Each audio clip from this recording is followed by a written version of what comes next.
Do you have any idea who I am? I am the man you come to put grade A Colombian cocaine, okay? By the way, grade A Colombia. Do you understand that, you son of a bitch? You cross me, I will fuck you up!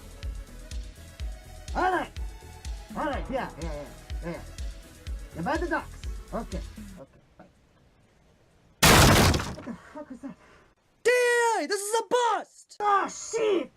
Here's where I can see it now, jerkbag! Gas mask man? So you've been doing drugs this whole time. I mean, did that... Really? Then again, thinking about it, I'm really not surprised that you are. What the fuck, you're a fed? Yeah, I'm DEA, jackass. Have been for the past 2 years. Al, I trusted you, man. I paid you my fucking rent. Granted, that rent came from cocaine, but still, you should have told me you were a fucking fed, you pig. Ah, well, maybe you should pay attention more, you jackass. You're still going down, dirtbag. Die, pig! Oh, shit! Gas mask man, you still shoot like a fucking stormtrooper! Mine doesn't suck, you son of a bitch! You got ammo yet, jackass? Yes, say hello to my little friend! Oh, shit.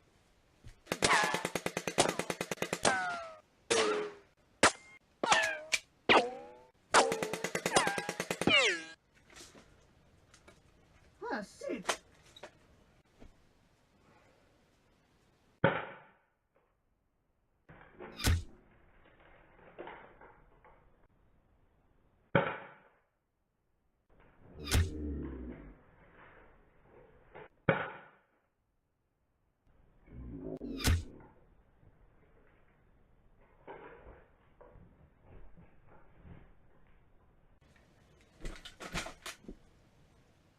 I guess you could say he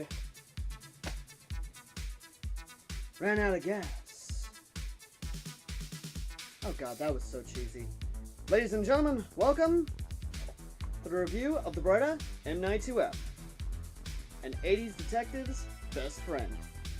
Let's get into it. The M92F is basically an updated version of the M92, which was released back in the mid to late 70s and early 80s. Now, the M92F was introduced in 1985 as the updated version of that handgun. However, what's definitely interesting is that from the 80s onward, this handgun would be seen in many action movies, be it from Schwarzenegger, Stallone, all the way up to none other than the man himself, Bruce motherfucking Willis. Die Hard. Literally, you cannot think of the M9 here without thinking of Die Hard. I dare you to try, because the only other gun that you could probably think of that comes to mind from Die Hard is either the AUG or the MP5, which is also a very nice gun. Now, the construction of this little Springer is all polymer. It doesn't have the double action like the PX4 does, which is a disappointment. But then again, this is a KWC, and it's a pretty older model of a KWC. Now, as for the features of it, the button right here, which would be used to help release the entire top half of your barrel, is actually your safety. Now, I don't mind this as much, but there was a lot of potential here that was wasted with the idea of the safety being up here. Now, there were other models of the M9 Springer that was made, which actually did come in a type of clear plastic, which had metal components and even had a double action trigger, which was really nice in my opinion. I really did like the double action. It was definitely nice for it back in the day. And that's just fidget gun. Move over, fidget spinner, I got a fidget gun. But that is something I want to talk about. You can completely inert this and it be completely gone. Now what I don't like is the fact of this skeletal right here. I mean, yeah, you could have something here and then you have a skeletal thing, but again, going back to the 1911 by KWC, which is their Springer, that one has a full solid plastic trigger. It's not that hard to do. Now, as for everything else, you'd find everything that you know about the M9, including the comfortable grip panels, which are actually very comfortable to the hand, especially the ergonomics of it are very nice. Then, of course, you have that very beautiful magazine release that you can actually get with your middle finger if you want. Or, if you want, you can just get it with your pistol, with your thumb. But if you're shooting it, you're probably going to get it with your middle finger because that's a lot more easier to do. Now, the magazine itself is basically just a beefed up version of the KWC, of the 1911 Springer mags. However, the key difference being this one still holds 12 rounds instead of the 15 that is seen in the actual Beretta and other M9s.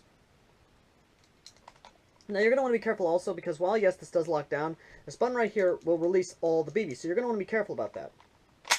Once again, this whole thing is big polymer construction, but there are metal upper KWCs out there, including one made by Cybergun, which is the Taurus PT99, which is a full metal upper, which can actually go on here. And I'm not going to lie to you when I say this, the KWC M9 and the KWC, or the Cybergun Taurus PT99, both are compatible. Both uppers are compatible, so if you want a higher FPS from the Taurus, you can actually slide it on here so you can get a bit more FPS out of it. Not only that, but the KWC is just, the M9 is just, it's not that good, I'm afraid. I believe I do have the M9 around here. Not the M9, my bad. The 1911 around here, I do believe.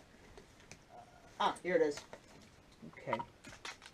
Now this model 1911 is from 05. This is from 2005. Let me just... That's actually a little bit louder decibel-wise, because the spring in here is a lot more powerful.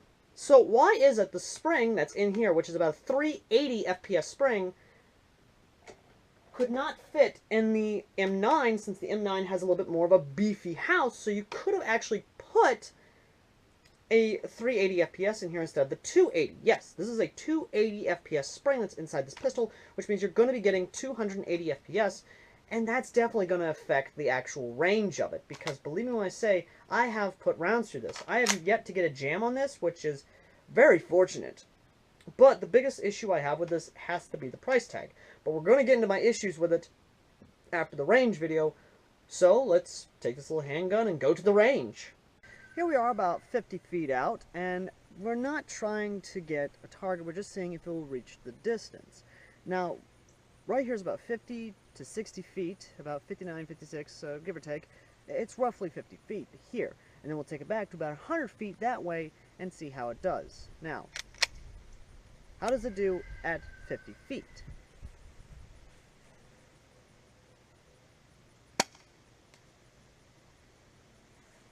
Massive drop.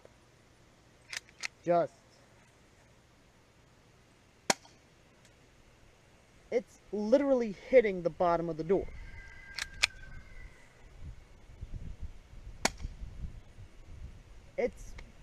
I'm not gonna lie, people with .2s, it's not looking good. I have to actually raise the pistol up just to hit the door. So yeah, you're gonna want to go closer to about 40 feet, which we'll actually see at the target test. We're going to see what the groupings look on this KWC. Now, how unlike before, where the camera was off to the side, you guys will actually be right here seeing the target. Now, I'm going to try my best to shoot a grouping in the black here, and I am going to lower the stand a little bit more, that way you guys are not directly in the line of fire. Now, I will be firing from the standard engagement distance, what you would be shooting with a pistol, of about 25 to 30 feet, which the 30 feet will be way back here by this tree. Now that's about 30 feet away, give or take. So I'll be shooting from 30 feet away just to see what the grouping is. Now once again, the only reason I'm doing this range...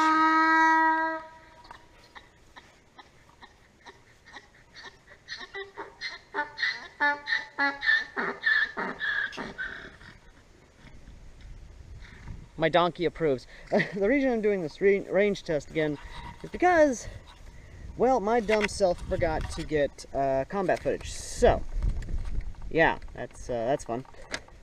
Either way. So, here we go. We are getting the target set up, and I will be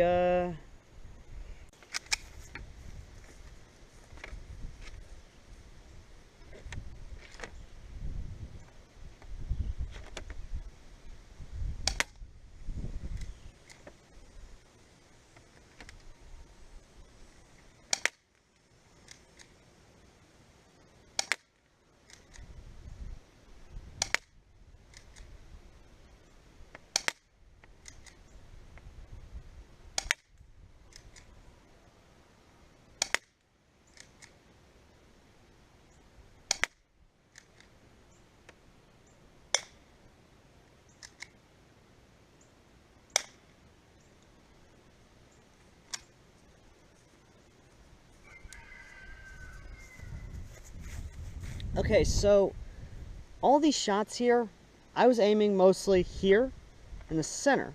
Now there's 1, 2, 3, 4, 5, 6, 7, 8, 9, 10 shots right there. That is still roughly a palm-sized grouping, which is not bad for a little Springer that shoots around 280 to 290 FPS with a fixed hop-up. So yeah, let's get back to the studio and finish out this review. As I said earlier, I had an issue with the price tag of this thing. This thing is $28.99. No, you did not. $28.99. This thing is almost $30. The 1911, on the other hand, is only $15. I'm not even joking. The KWC 1911, especially this one right here, even though it has the company that shall not be named on it, is still a KWC and is $15 and performs better than the M9 Springer. So if you're gonna go with something, go with the M9. But that's not that kind of video. That kind of video will come soon enough, I promise. But your max distance out of this is gonna be about 40 feet. That's your effective distance of it, and even then I wouldn't recommend you try and long range with it unless you can actually pull out the weak spring in this thing and actually beef it up a little bit better. Would you do that? I'm not sure, because I haven't been able to, but I'd be surprised if you actually could. So, with all said and done, with the price tag, with the actual construction, the performance, the FPS, all that, where does this land on?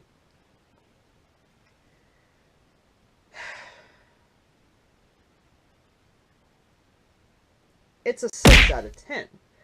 It's above average, and believe me, this is an above average gun. While yes, you can say, oh, it's just an average M9, there's still some things about it that I still find that are still better than most. One of them has to be the cross-compatibility with other KWC M9 style platforms. That is a plus and keeps it from being a 5 out of 10, which is an average gun. This is a slightly above average gun. Do you want this in your collection? I mean, that's up to you. But if you're going to get this M9, I recommend you go with the PT99 version, because that has better FPS.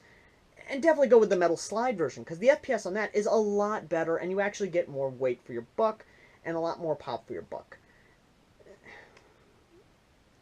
But, could this have been a lot better? It really could have.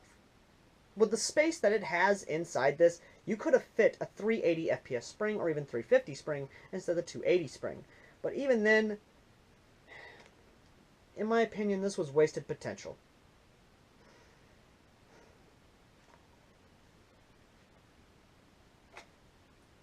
Thank you guys for watching. As always, I've been Airsoft Al, and if you want to help sponsor more reviews, or you just want to help out the channel in general, please consider checking out our Patreon. And as always, guys, I've been Airsoft Al. I'll see you next time.